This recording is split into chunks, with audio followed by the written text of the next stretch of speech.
Hello friends, स्वागत है आपका आपके अपने यूट्यूब चैनल एम के लर्निंग अड्डा पर। चाइल्ड डेवलपमेंट एंड पेडागोजी के चैप्टर नंबर 17 में आज हम बात करने वाले हैं सूझ या अंतर्दृष्टि का सिद्धांत, थ्योरी ऑफ इनसाइड लर्निंग। ये एक इम्पोर्टेंट टॉपिक है क्योंकि परीक्षाओं में प्रश्न यहाँ से पूछ लिए जाते हैं। आज इसमें हम जानेंगे कि इसका जो प्रतिपादन है वो किन किन मनोवैज्ञानिक द्वारा किया गया था, गेस्टाल्टवाद के बारे में जानेंगे और इस सिद्धांत के अंतर्गत बर्दीमर, कोहलर और कोफका का क्या योगदान रहा है इसके बारे में जानेंगे। इसका शैक्षिक महत्व क्या है इसके बारे में चर्चा करेंगे। उम्मीद है आज की वीडियो आपके लिए अवश्य पसंद आएगी।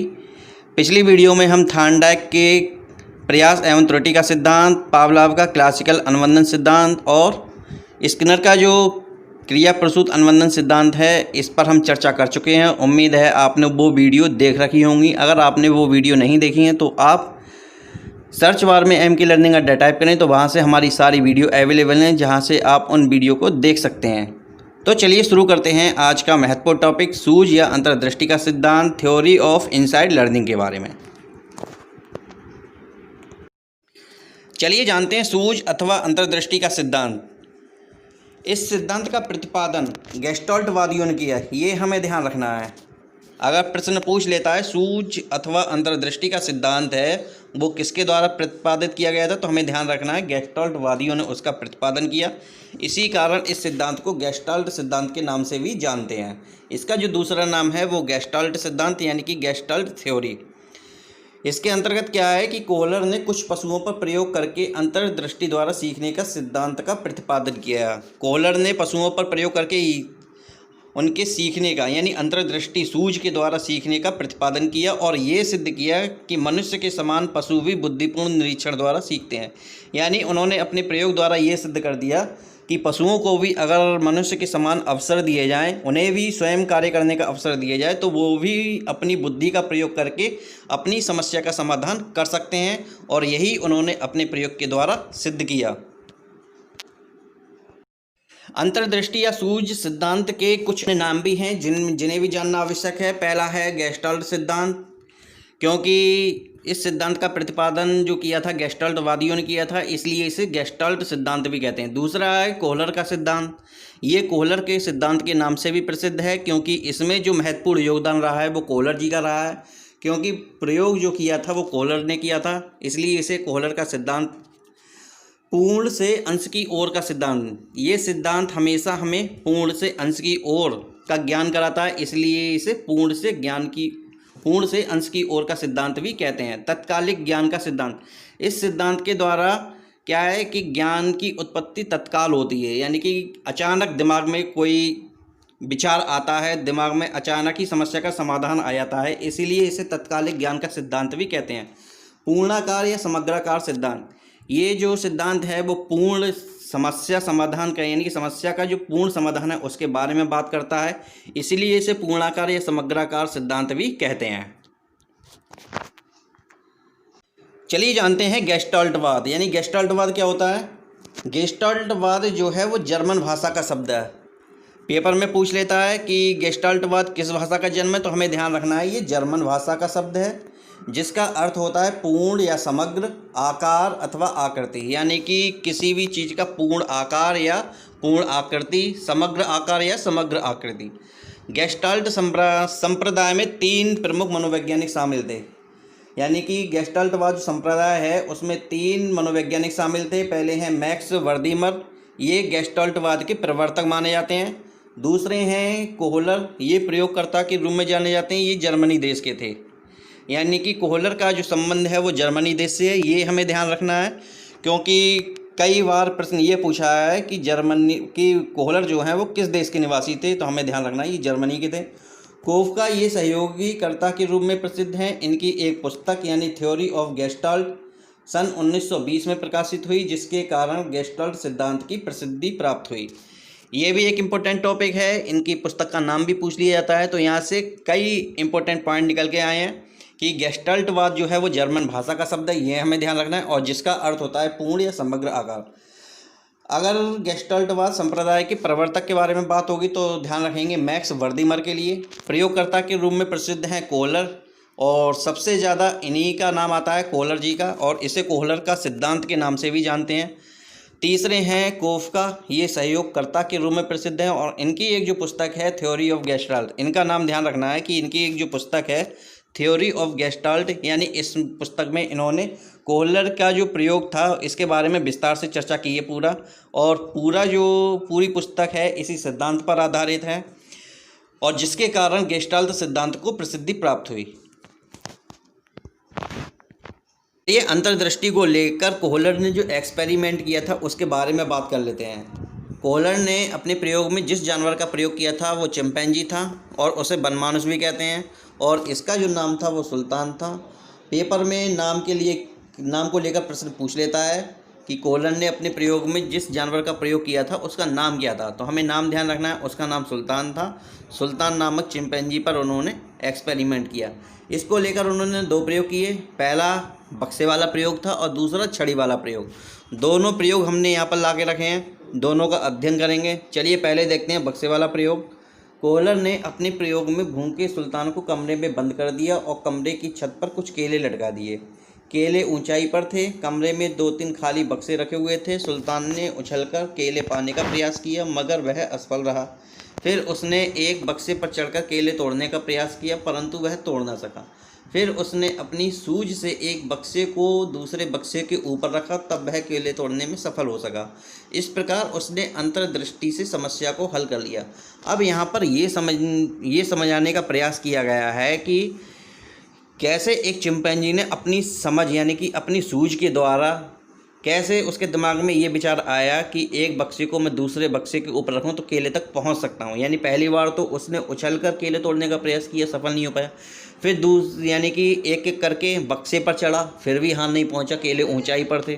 फिर अचानक उसके दिमाग में ये समझ विकसित हुई कि अगर बक्से के लिए एक के ऊपर एक रख दिया जाए तो शायद वह केले तक पहुंच पाएगा, और उसने ऐसा ही किया और वह केलों तक पहुंच पाया।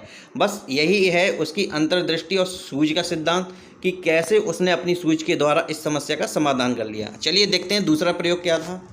कोहलर ने अपने दूसरे प्रयोग में केले तोड़ने के लिए बक्से के स्थान पर 2 ऐसी छड़ियों का प्रयोग किया जो एक दूसरे से जुड़ सकती थी।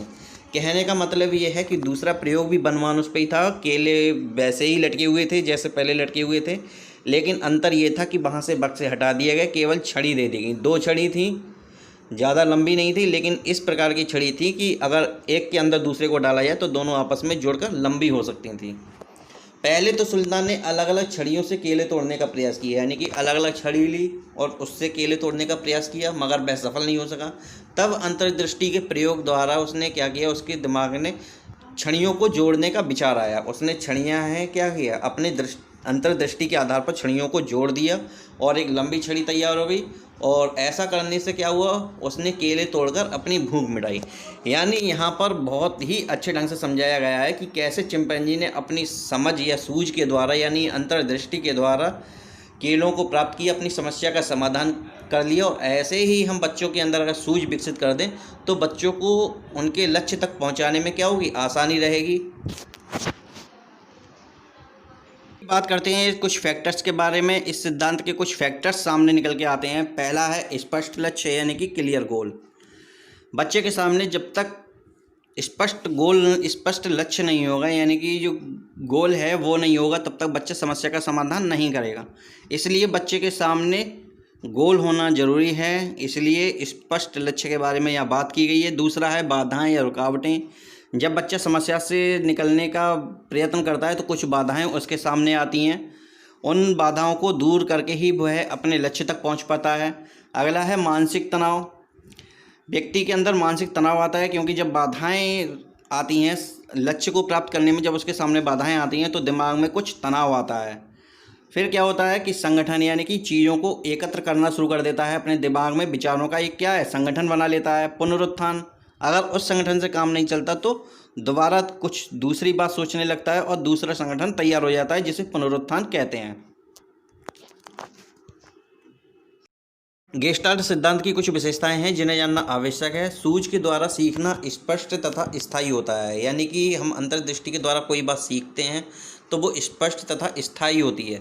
अंतर्दृष्टि में पूर्व अनुभव शामिल होते हैं, यानी कि अंतर्दृष्टि के द्वारा हम अपने कोई समस्या का समाधान करते हैं तो उसमें क्या अपने पूर्व अनुभव होते हैं उनके लिए शामिल कर लेते हैं। अंतर्दृष्टि मानवीय क्षेत्र में अनुभव के साथ बढ़ती है, यानी कि जो अंतर्दृष्टि हमारी सूझ है वो क्या होती है कि अनुभव के साथ साथ बढ़ेगी, यानी कि जैसे जैसे हमारे एक्सपीरियंस बढ़ेंगे वैसे ही हमारी अंतर्दृष्टि भी बढ़ेगी। अंतर्दृष्टि समस्यात्मक परिस्थिति पर निर्भर करती है, यानी हमारी जो सूझ है वो हमारी समस्यात्मक परिस्थिति, यानी कि जब तक हमारे पास समस्या नहीं होगी तब तक हम अपनी सूझ के लिए विकसित नहीं कर सकते, अंतर्दृष्टि को जगा नहीं सकते। सीखने की प्रक्रिया संज्ञानात्मक होती है, यानी इस सिद्धांत के आधार पर कह सकते हैं कि सीखने की जो प्रक्रिया होती है वो बुद्धि पर आधारित होती है, यानी कि दिमाग का प्रयोग किया जाता है इसमें।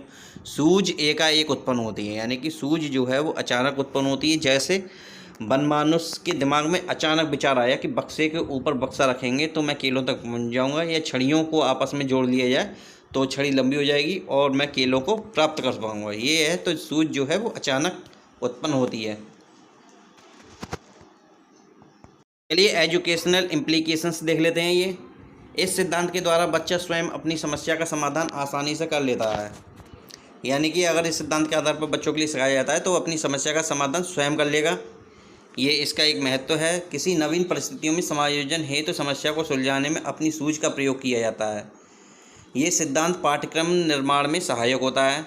ये सिद्धांत बचने की रटने की प्रवृत्ति का समर्थन नहीं करता, यानी कि ये सिद्धांत ये नहीं कहता कि बच्चों में रटने की पद्धति होनी चाहिए, ये हमेशा रटने की पद्धति का विरोध करता है। उसने कहा है कि बच्चा जो है अपनी समझ खुद विकसित करेगा और अपनी सूझ के द्वारा सीखेगा। इस सिद्धांत के अनुसार सीखने में बच्चों की मानसिक शक्तियों तथा क्षमताओं का विकास होता है, जैसे कल्पना शक्ति का विकास होगा, तर्क शक्ति का विकास होगा, चिंतन का विकास होगा। इस सिद्धांत का उपयोग विशेष रूप से अंकगणित, रेखागणित, विज्ञान, व्याकरण आदि में किया जा सकता है। इसमें विशेष रूप से प्रयोग होता है, वैसे तो सभी विषयों में काम करता है लेकिन ये अंगणित, रेखागणित, विज्ञान, व्याकरण में विशेष रूप से काम करता है। इस सिद्धांत की सहायता से व्यावहारिक समस्याओं का हल निकाला जा सकता है, यानी कि जो हमारी प्रैक्टिकल प्रॉब्लम होती हैं उनका हल इस सिद्धांत की सहायता से हम आसानी से निकाल सकते हैं। ये कुछ एजुकेशन इम्प्लीकेशंस थे जिन्हें जानना आवश्यक था। ये जो गेस्टाल्ट सिद्धांत है ये कुछ नियमों पर आधारित है। पहला है समानता का नियम, यानी लॉ ऑफ सिमिलैरिटी। दूसरा है निकटता का नियम, यानी कि लॉ ऑफ नियरनेस। तीसरा है निरंतरता का नियम, लॉ ऑफ कॉन्टिन्यूटी। चौथा है समग्रता का नियम, लॉ ऑफ कंप्लीटनेस। और पांचवा है समापन का नियम, यानी लॉ ऑफ क्लोजर।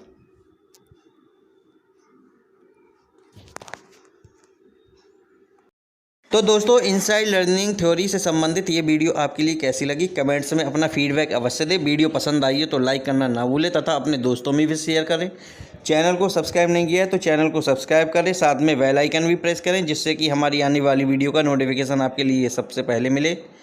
और मिलेंगे अगली वीडियो में एक नए इंपॉर्टेंट टॉपिक के साथ। तो वीडियो पर अंत तक बने रहने के लिए आप सभी लोगों का धन्यवाद।